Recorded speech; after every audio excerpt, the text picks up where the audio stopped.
The standard form of parabola is the one we've been using, which is this one, ax squared plus bx plus c. And that's when we've done this negative b over 2a and such. This vertex form is new, and that's what we're going to talk about.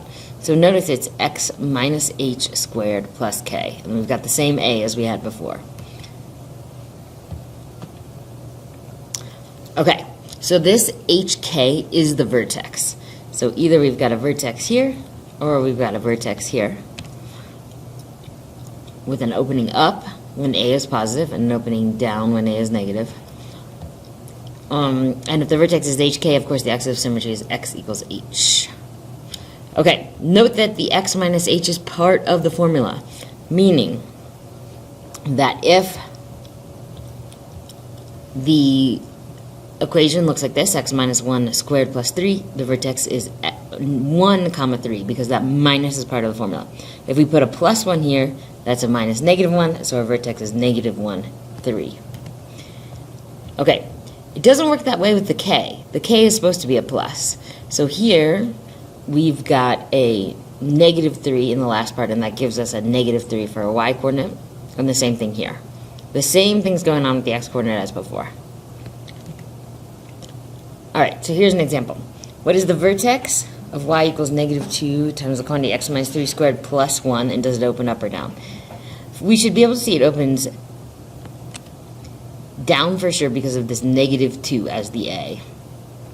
So I hope you're guessing here that the vertex is 3, 1.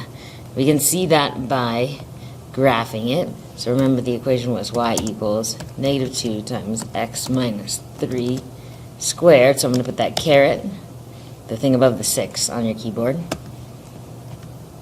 plus 1. Alright, so notice here's the vertex 3, 1, and indeed it does open down. Alright, next one. Y equals 1/2 x plus 2 squared minus 4. The 1/2 is positive, so it's going to open up, but be more wide. The vertex is going to be negative 2, because that's a plus, and the formula has a minus, negative 4. Negative 2, negative 4. Let's check out and see if we're right. So we've got y equals 1/2 x plus 2 squared minus 4. And there we go. There's our parabola. Negative 2, negative 4 is our vertex, and it's opening up. It is wider than our other parabola that we graphed before.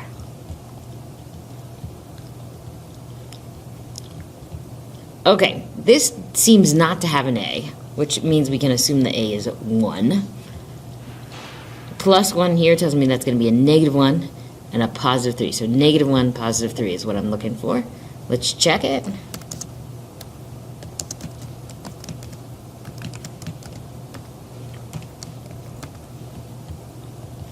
And it's the same narrowness or width of the red parabola here that opened down, but it opens up, and it has that negative 1, 3 as the vertex. Okay, create a parabola that opens down. So opens down tells me has a negative a value and has vertex 2, 7. Okay, let's give it a try. If it opens down, like we said, we want a negative a. It could be negative anything. I'll make it negative 1 just for the heck of it, because that's easy. Vertex 2, 7. So I'm going to need an x minus 2 to get a positive 2. Don't forget to square. And then I've got plus 7. Alright, we're going to check and make sure that works over here in Desmos.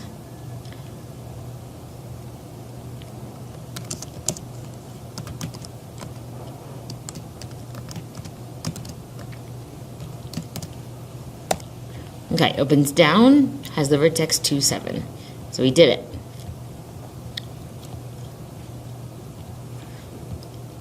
Next one, create a parabola that opens up and has a vertex negative 3, 4. Pause the video and try this. Use Desmos on your own, and then come back and check and make sure you got the right answer. Okay, here's my equation. I put a 2 for the a, but you can put anything that's positive to make it open up. The plus 3 here, x plus 3, makes the x-coordinate of the vertex negative 3, and the plus 4 makes the y-coordinate positive 4. Same thing, give this one a try.